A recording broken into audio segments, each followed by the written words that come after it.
It is a great pleasure to introduce Thomas G. Farr, who is a researcher at the Jet Propulsion Laboratory. And Tom received his Bachelor of Science and Master of Science degrees from Caltech and a PhD from the University of Washington, all in geology.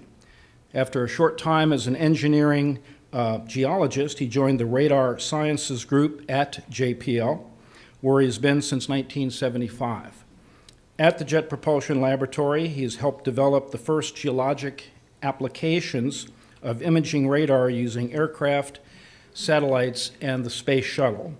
And the title of his talk is InSAR Measurements of Subsidence in the Central Valley of California from 2007 to the present. Very timely talk in the light of lots of things going on in California. Please welcome Tom Farr.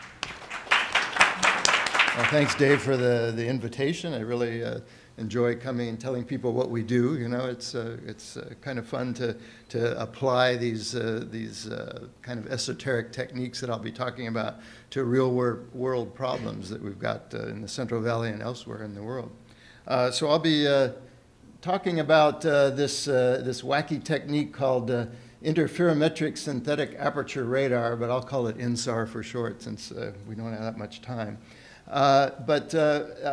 Basically, the idea is that, as most of you probably know better than I, that some of these things like groundwater that's becoming more and more important throughout the world in arid regions is providing a lot of water, but it's not easy to measure what's going on with the groundwater. We can use water wells, and we do that in places we can do that. But not only are there kind of practical problems with that, but there's even, especially in California, political problems of getting the information about water wells and the height of water in wells. So in an indirect way, we can use this InSAR technique to look at surface deformation or subsidence related to pumping of the groundwater, and I'll go into that in a bit more detail in a minute. Also, and especially important to the California Department of Water Resources, who are actually funding my work, is that this subsidence causes a lot of problems for infrastructure, roads, bridges, and especially canals and aqueducts. And I'll show you a little bit about that. But obviously, the water needs to flow downhill, and if you've got a low spot in the canal, it's not going to flow as well. And so they're worried about that. And then trains, interestingly, I'll point that out if I remember, that the California High-Speed Rail is planning a route through the Central Valley. It goes right through some of these subsidence areas. And so I've spent a lot of time on the phone with those folks talking about what we can tell them about the problems there. So what I'll be showing you here is some information products that we've been trying to develop for water managers. You know, they're not satellite geeks like us at NASA, so they need something that they can understand and that the public can understand. So we're trying to produce different kinds of products that the public can get into, but also then some more quantitative products that hydrologists at these places like DWR can make use of and look for problems. And especially things like maps of hotspots, something that we can give them a heads up that, hey, there's a problem in this area, and you'll see that there's a few areas in the Central Valley that have recently started subsiding and that they wouldn't have known about that otherwise. So I'll show you some of these different kinds of products. And I'll mainly talk about the Central Valley here, but recently the DWR has asked us to basically cover the whole state and start looking at subsidence in other areas. We know there's subsidence in Antelope Valley, for example, and other places. So we'll be starting to focus on those areas as well. Focusing on the Central Valley again, it's kind of surprising. It's a place that a lot of us don't really know that much about, but it's basically the whole central part of the state here, between the Sierras and the Coast Ranges. And I was kind of staggered by the amount of food that's grown there relative to the whole country. So it's a really important area in terms of food production, but especially the southern part of the Central Valley, called the San Joaquin Valley, is a quite arid region. So they basically use a lot of groundwater to grow those crops, but because the weather's so nice, they can grow a lot of crops. So it's very important, but it's very susceptible to problems with water delivery. And no surprise, when there's not much precipitation in the blue line here, back in the late 2000s here, the precipitation went down and the groundwater pumping went up. And this is just up to about 2010. We had a little bit of a wetter winter at that time. But if you then go on and look at another way of looking at the time period from 2011 to 2015, the red dots here are wells that have gone down more than 50 feet. The water in the wells have gone down more than 50 feet because of the pumping, and the orange ones aren't much better. So you can see a lot of exploitation of groundwater in these areas. Oh, and that reminds me, I'm sorry, but I'm going to be switching back and forth and mostly using American units because the DWR wants me to give them everything in inches and feet.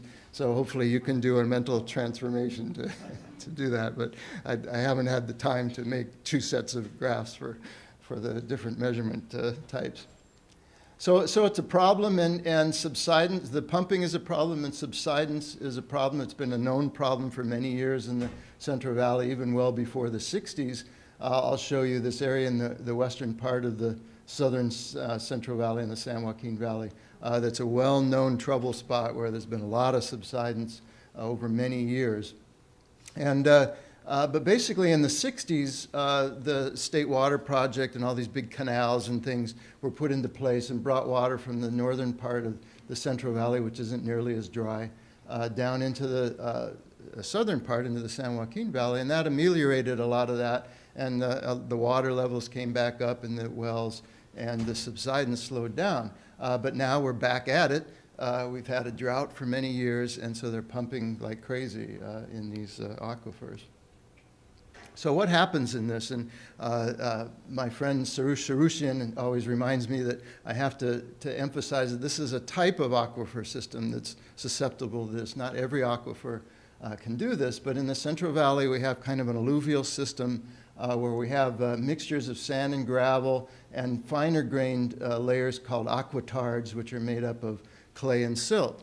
And so it turns out that the action is actually happening in these fine grained layers.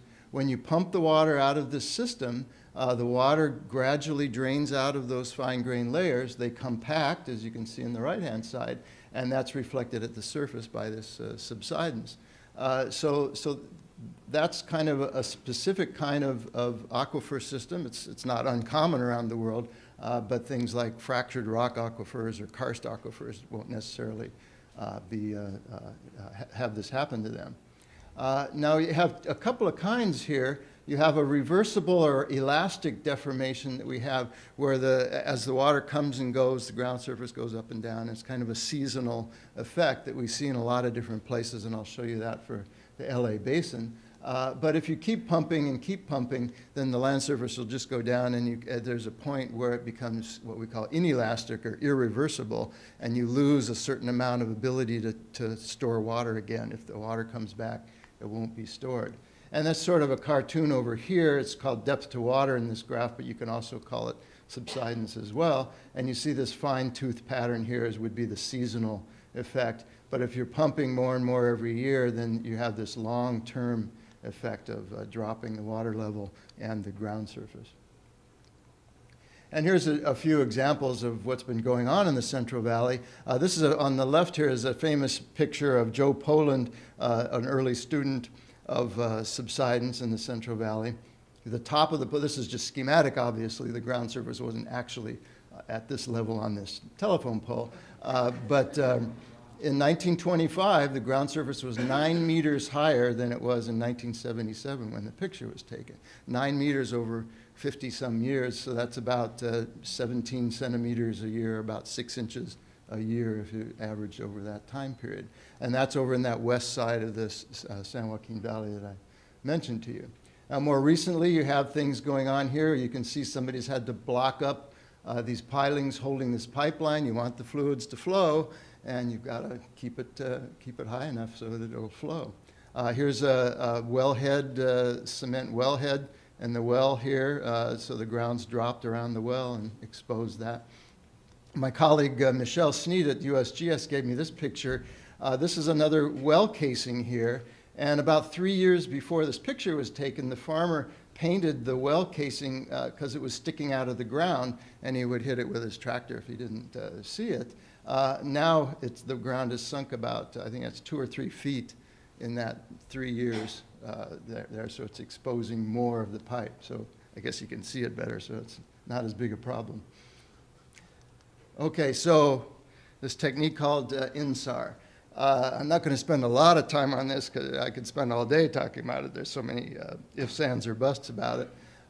But essentially what we're doing is using a satellite, or we can also use an aircraft, to take multiple pictures, multiple images of a particular area on the ground. And if something has changed, if the ground has moved, we can actually measure that movement as a function of the waves that are coming back from the surface. Because the radar is a coherent sensor, we can measure the actual position of the waves, where it is in its up and down cycles, when it comes back to the radar. So we take a picture before, and we come back a month later, a week later, whatever, and take another image, and the ground has moved a little bit, and then we can compare those two images, and we make an interferogram, which is like the interference fringes, the colors on a oil patch on the water. And we make something like this, where the fringes here indicate how much the ground has deformed as a function of the wavelength. And in this case, the wavelength was about 5 centimeters. We can see fractions of that wavelength, so we can measure down to the few millimeter type accuracies, types of motions. So, you know, as a geologist, this kind of blew my mind when these guys came up with that.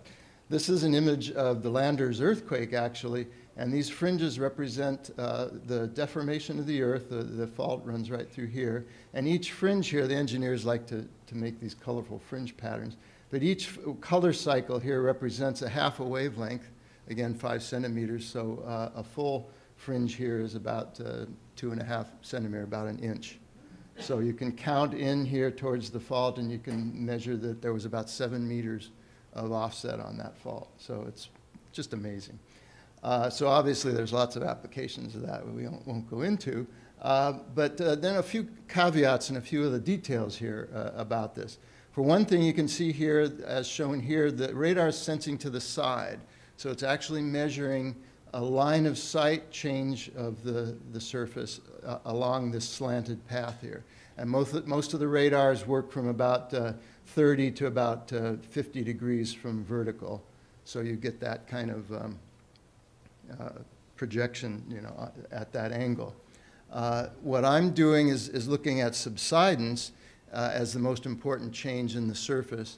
So what I do in my processing, post-processing, is I project that line of sight motion to vertical. I assume that all the change that I see is vertical. And that's reasonable in areas that are more or less uniform, but I can't do that, say, across the San Andreas Fault. One side or the other is moving sideways a lot, and so that would cause problems for me. So I restrict myself to, I keep an eye on where the faults are. Another couple of caveats about this technique is that we're relying on what we call phase coherence for these areas. In other words, at the scale of the wavelength, we can't tolerate the ground to change too much within a pixel. And typically pixels are 10 to 100 meters kind of in scale. So what that means is that if we have vegetation and the wind's blowing and the leaves are blowing around, that's more than an inch or so. And so that can actually spoil our phase coherence, and we can't get a measurement in those areas. And you'll see examples of that. The other thing that bothers me in the Central Valley is those pesky farmers who go out and plow their fields.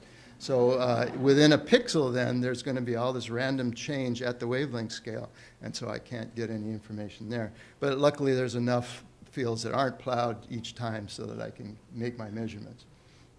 Another thing, and you've probably heard, radars can see through clouds and are unaffected by the atmosphere. Well, the phase velocity here from the satellite to the ground is affected by water vapor in the atmosphere. And the people that work with GPS know this very well. They work in the same wavelengths. And so that can actually cause a phase delay that looks exactly like the ground changed. And so that's kind of a problem that we really don't know how to deal with very well. The best way we can do is collect many, many pairs and as I'll describe, and kind of average out that effect of the atmosphere changing from time to time. We try to use weather models, but they're not quite good enough to do that. So those are kind of two of the main things. Make sure I covered everything here. Yeah. Now the next thing is this is a single interferogram, 2 images, one before the earthquake, one after the earthquake. What we really want to do is see long-term changes in a surface over years.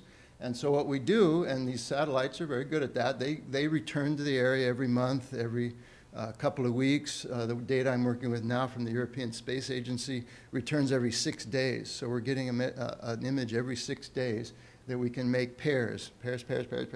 So we end up with hundreds of pairs. And we have another special software package that actually inverts all those possible pairs into a consistent time series, is what we call it. And I'll be showing you examples of those time series, but they're essentially like a movie of the surface as it goes up and down and does whatever it does. So we can actually see details of what's going on, and I'll show you some examples of that. So I think that's about everything there, but it's complicated. If you have more questions, that we can talk about it afterwards.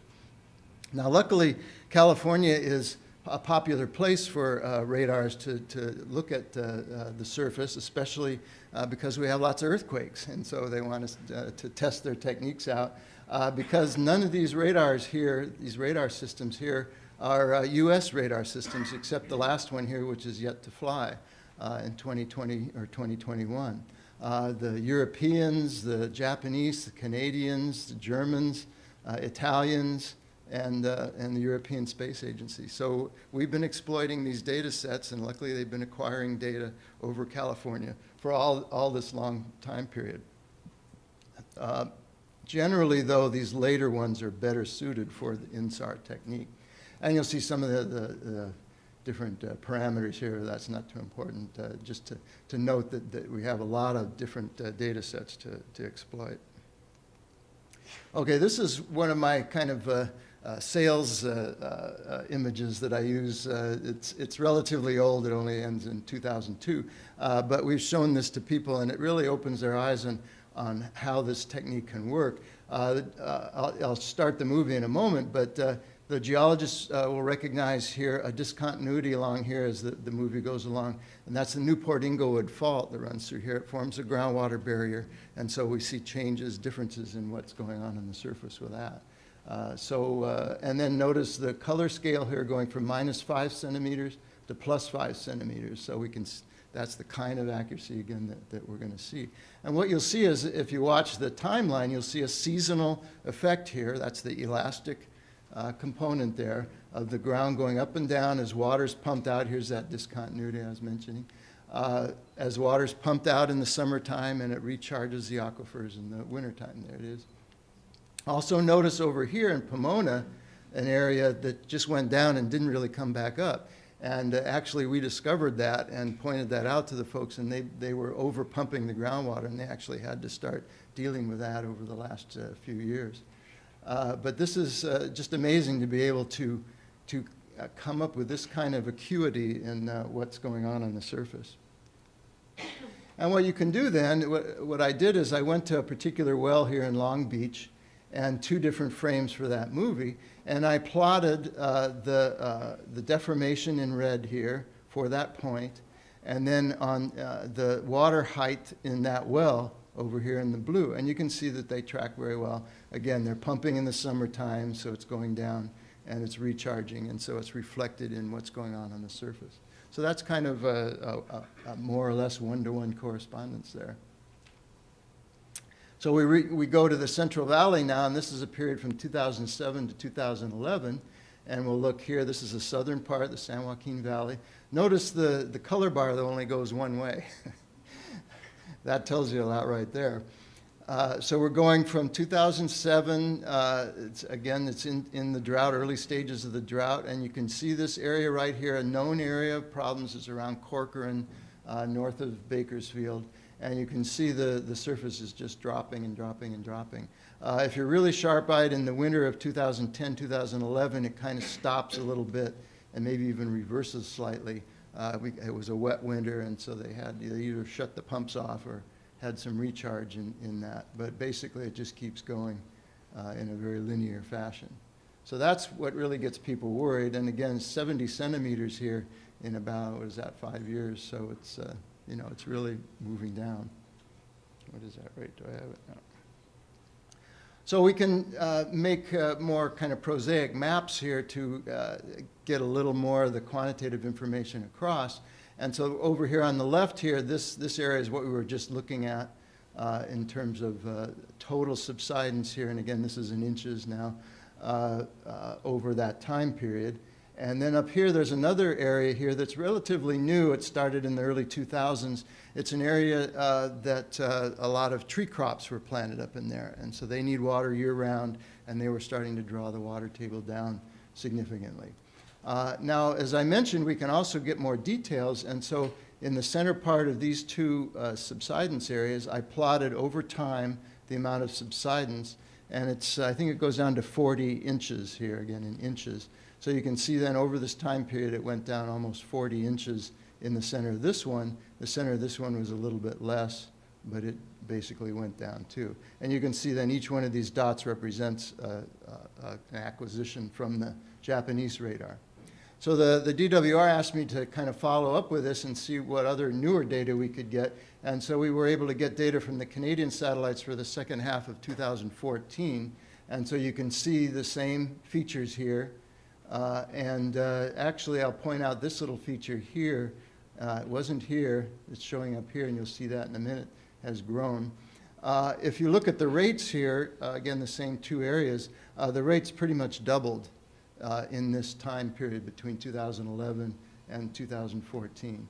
And you might say, well, this is, you know, the summertime or only half a year, so we need to corroborate that, and I'll show you that, indeed, it's kept up that rate.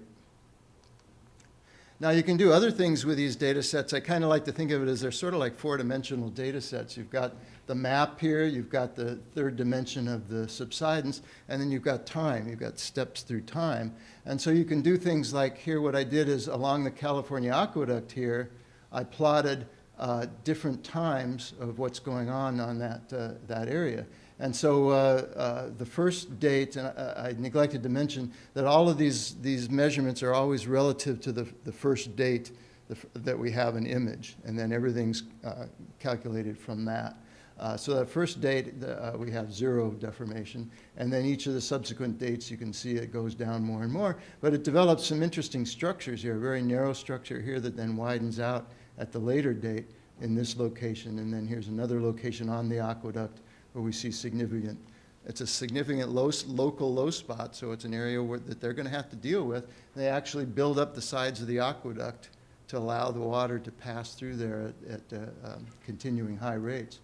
This is the other area, and again, another deep subsidence area. You see this line running through here, that's called the East Side Bypass. That's a flood control canal. And right now, there's been a lot of email traffic with me and some of the people at DWR concerned about that, because now we're going to have a lot of water coming off the Sierras pretty soon, and they're concerned that this is not going to do its function.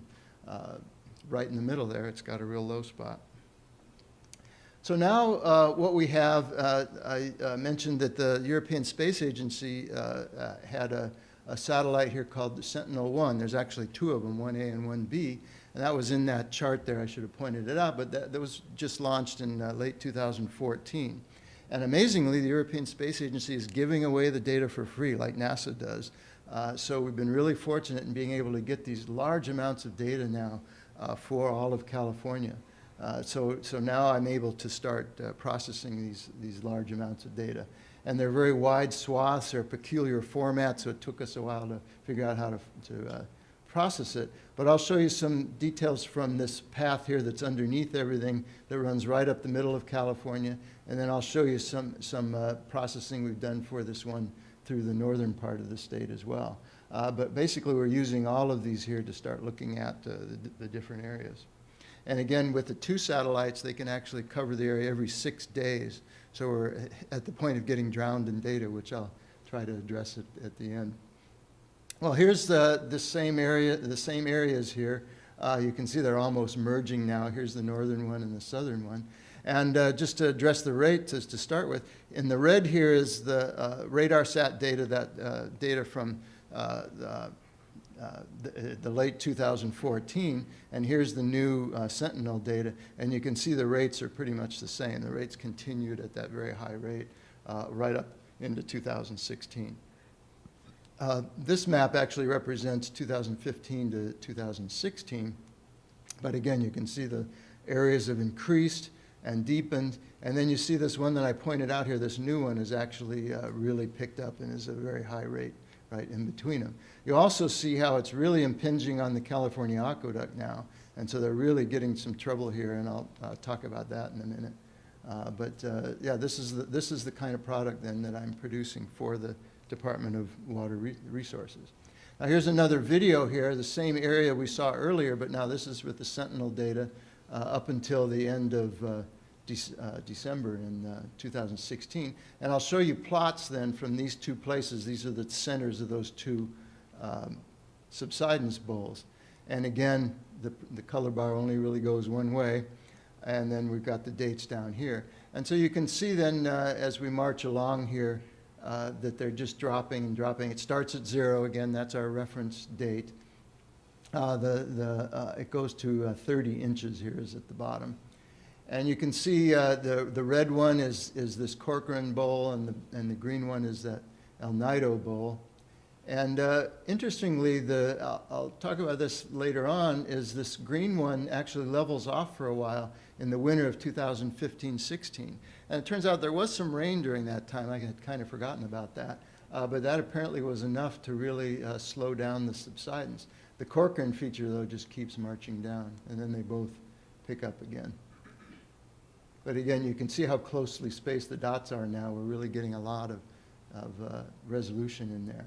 And then a suggestion of a turn up at the end here, again, from the more recent rains. So it looks like rains do affect the subsidence in some way. And here's just those two plots along with a couple of other areas. This Avenal feature here next to the aqueduct, and this new area near Tranquility, the town of Tranquility. So you can see they all have this shelf here except for the Corcoran feature.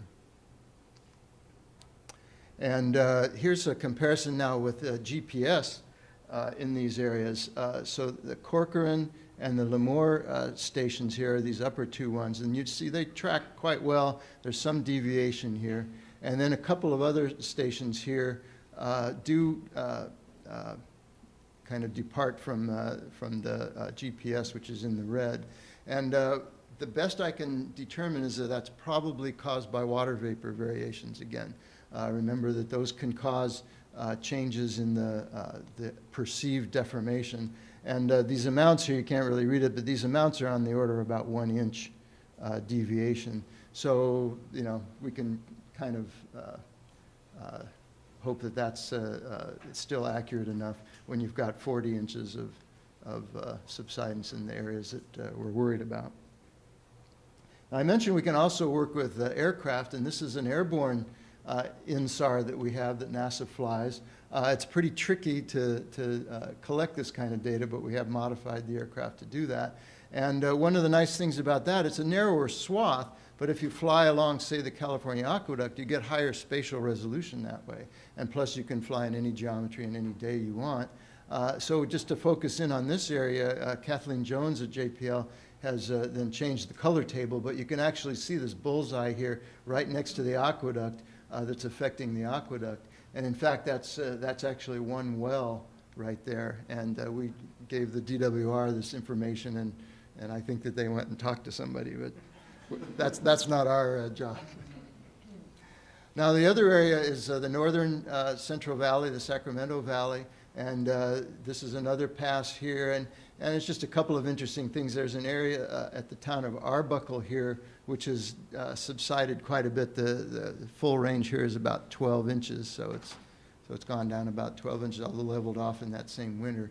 I don't understand why that one little area is having such a problem.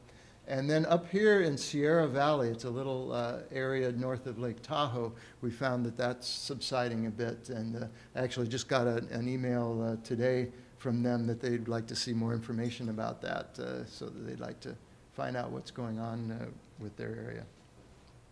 And again, comparison with the GPS, those track a bit better. So one of the things that I've been kind of puzzling over just recently, this is stuff I've just done in the last week, is why did that rainfall cause a almost instantaneous stop of the subsidence? The traditional ideas are that recharge of these aquifers can take years or decades to get the water down that deep into these aquifers. And so, but we're seeing in this case, here's the deformation in red, and then this is that's the water surface elevation in the well. The water surface in the well comes up, and only a couple of months later, the surface is reacting. And similarly here with the rain and the rainfall and the water surface in the well. So they're reacting very quickly, and I think my current hypothesis is that what happens is as soon as it starts raining, the farmers turn off their pumps, and so then the subsidence basically halts right after that. And as soon as they turn the pumps on again, it may go back up. So I'm actually in contact with some of the farmers and trying to get some of the data that they have on when they had their pumps on and how much were they pumping for different time periods. So we'll see if we can correlate that. But that's an interesting kind of question there. The other thing, obviously, is what is the subsurface geology like? I should have pointed out in some of those areas, like the Corcoran area that's dropping so fast, it might be just an unfortunate coincidence that they have a lot of these clay layers underneath them. And when they pump the water, they just get a lot more subsidence, whereas other areas may be pumping almost as much, but if they don't have the clay layers, then they won't subside as much. So there's kind of a two parts to that problem, pumping and the geology. So I wanted to talk a little bit about kind of what's going on into the future here.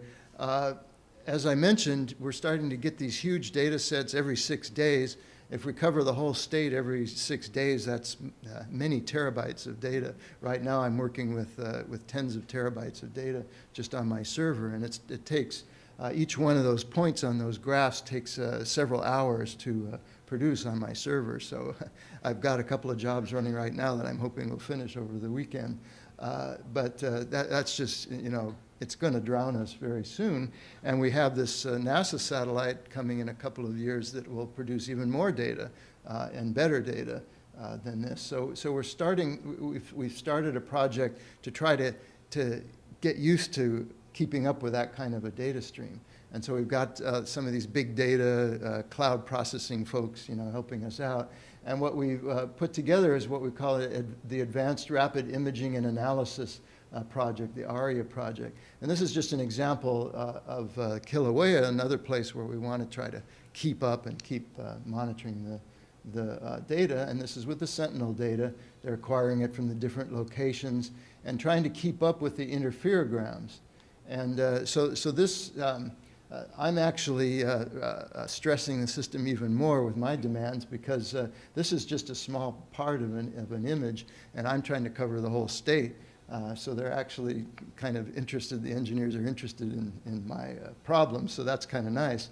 But trying to keep up with this kind of processing to these interferograms is tough, and then trying to convert those interferograms to the time series, the next step is yet another big problem to invert all that data. Once you have several hundred interferograms, trying to invert that is starting to become almost intractable. So we're trying to figure out ways to kind of stage that in pieces maybe.